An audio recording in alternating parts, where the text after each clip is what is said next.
This video might be a bit more rough and all over the place than my usual ones, since this is actually a little thing to tide people over for the bigger thing I'm working on. But also, I just feel like there's a certain really dark and depressing direction my content tends to go in. So I wanted to talk about something that might be a bit more lighthearted and brief. I want to talk about how A Silent Voice, to me, depicts the most relatable issue I've faced in my life. How do you move on from mistakes? How do you learn to love yourself again? How do you avoid that big word I can't say on YouTube but rhymes with slide? Yeah, that kind of killed the momentum, didn't it? I also want to put a disclaimer right now that if you didn't infer what I just meant, this is going to get into some very maybe triggering topics. So if you ever struggle with ideas of hurting yourself, don't. I'm going to say this later, but I'm just going to also say it now. People care about you. You're never alone, and there's always light at the end of the tunnel. Anyway, I'm going to now do the video, but yeah. The film immediately throws you into the kind of morbid idea central to the story. Shoya slowly counting down the days, getting rid of all his possessions. Shoya doesn't have anything to live for, and thinks he only brings people down. He cuts himself off because he doesn't need people, and he thinks they don't need him. He makes a plan.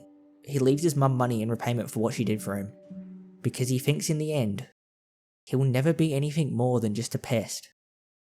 I usually tend to leave my deep reflection on why something resonates with me until a little bit later on, but I don't think that's really right here.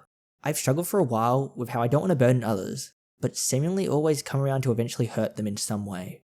You're going to eventually make mistakes, but I hold on to it like it's some cross to bear. I've made plans like Shoya did, countless times. I sit awake at night thinking what would really happen if I just walked out that door. I've only done it a few times, but I never actually got close to doing it. But I don't just relate to Shoya in that aspect, but also the driving force that makes him feel the way he does. Shoya relentlessly bullied Shoko, a deaf transfer student, for no other reason than being deaf. It weirded him out, or she was simply different, and he had no real intention of understanding that difference. He never stopped, or considered what he was doing, but Shoko never seemed to really hold it against him. She always would smile and ask to be his friend, no matter how mean he was. And all that bullying was pinned on Shoya. Oh yeah. Stand up. We all know that it's you. I told you, stand up! He becomes the new target, the new weirdo, because that's what kids do. Kids are cruel because they don't really know any better. They really only learn how hurtful things are when they experience it firsthand. But Shoya holds onto it. He's pushed away by others, but himself also cuts them off, fearing that people will only just hurt him more. He really only lives for his family. He doesn't want to create trouble for them, leading us straight back to where we started. I was bullied as a kid, but I'm also kind of just a bit of an asshole. I tend to playfully tease people a lot that I feel close to, but looking back, that maybe wasn't what it started as. I can only rationalize some of my actions as some deep-seated problem I had with the person, this even applying to my friends. We laugh about it now, but I still feel horrible that I ever did them. Even if I regret it, some people I can't say sorry to, and I don't really know how to make it better. And when you're in that headspace, that you don't know how to fix it, that everything seems to just be closing in more and more, it starts to make a lot more sense, the option of just making it stop, because at least that way, you won't hurt anyone ever again. So let's just stop for a second. I want to make something clear. That is the stupidest thing that you could ever think. Do you really think that it cannot get better? That it's just going to get constantly worse? That you really are alone? I know that's a lie. There is someone that cares about you, no matter what. And what, you think they're just going to be happy about it? Life is never a foregone conclusion. And if your past haunts you, what does worrying about it actually achieve? Saying you don't deserve life because you did bad things is letting that past control you. It achieves nothing. You can't change the past, but should try to change for the future. Knowing it was wrong is enough punishment. And paying others back isn't some restitution, because the issue isn't the money. The issue is they don't want to see you go. But tell me, Shoya, why would you want to kill yourself? The way she asked him in such a nonchalant way when I first watched the movie, it made me have to just pause and walk away for a bit, because it was kind of too real. It's the sort of thing I've experienced a lot, starting at about the age of 8. So you can guess that I kind of go through it a lot. But I know that ultimately, in those situations, it's not me. There's something else controlling me there. Through doing a simple thing, standing up for someone when they're being bullied, just like he used to bully Shoko, he starts a chain of events that lets him face his past self. And through it all, besides a few stumbles, he comes to realize people don't hate him. His mum never really got angry at him for misbehaving, for what he was planning, because getting angry doesn't do anything. It's love and care, making him feel accepted, that will save Shoya. He slowly begins to open up to people, gain friends and meaningful relationships. Shoya starts to have fun, enjoy his life and the company of others. Despite thinking he doesn't really deserve it, he gets to finally try again with Shoko, and this time tries to understand her, unlike he did in the past. He changes. He becomes the person he should have been, not because of his guilt, but because it's the right thing to do, because he was given a second chance. But if you're familiar with A Silent Voice, you know there's probably another character that I'm about to bring up with the line of thought I just went through. But her issue isn't one you can just change. It's hard to simply stop being deaf. I'm diagnosed with autism, serious enough to where it impacts my life in the form of really bad hyperfixations, anxiety, and people needing to give me a bit more patience. People generally are nice to me about it. They let me be me, but sometimes I still feel it shouldn't have to be that way. I'm getting support to help handle myself and my extra needs, but that doesn't change the fact I still feel I'm broken in some way. And I can't really stop being broken. It's always going to be there. I really just wish I could stop being so pathetic. I wish I could just be normal, even for a little bit. It would just make things so much easier for everyone around me. Shoko was never actually fine being deaf. She simply understood she couldn't change it. She smiled through it, but probably deep down it was a coping mechanism to not let it get to her. She never writes Shoya off. She tries to help him because she sees he probably doesn't have any ill will towards her. But in the end, if she was just normal, it wouldn't be an issue in the first place. She really tries to not need her support, but she just can't do it without it.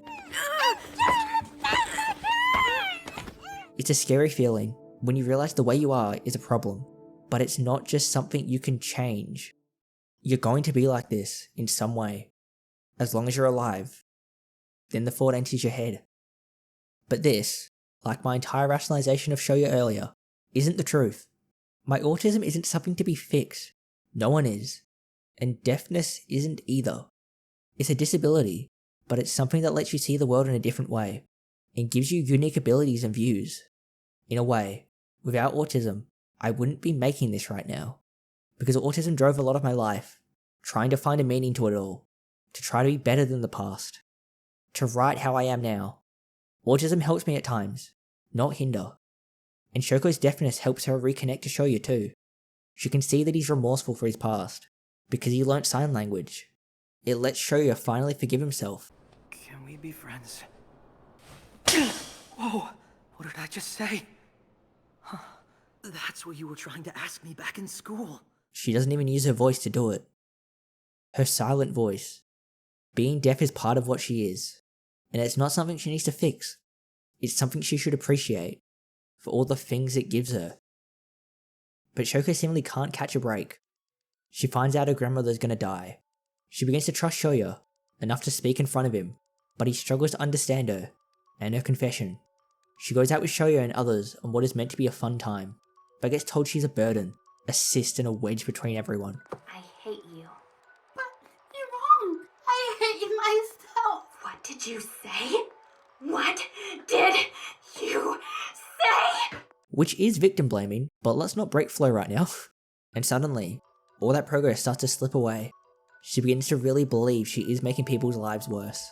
She mirrors Shoya. She makes her own plan. But just like Shoya, she has someone that cares, that tries to stop her.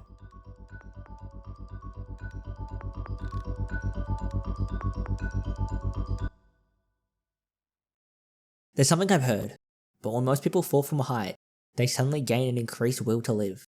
Shoya experienced this firsthand, because despite getting what he wanted, he still wanted to live. He wanted to make Shoko like herself. He wanted to have fun. He wanted to use his own words, to say sorry.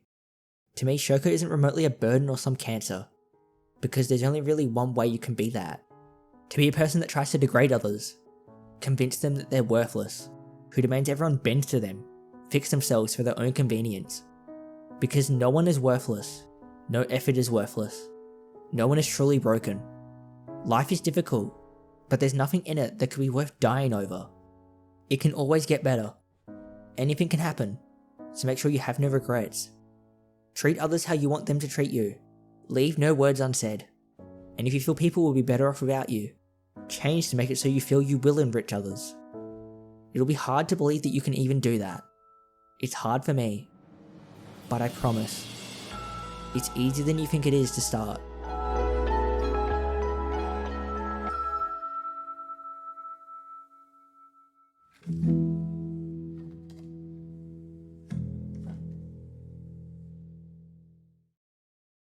I want to say thank you to my patrons, who for only $3 Aussie a month support what I do, gain access to scripts like this early, and get their names featured at the end of the video like they are now.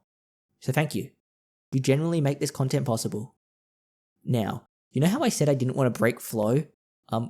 When I first watched the movie, I wanted to make a video on a very specific part that's completely unrelated to what I just did. I was going to call it, How to Make a Bitch. Naoko to me is completely irredeemable.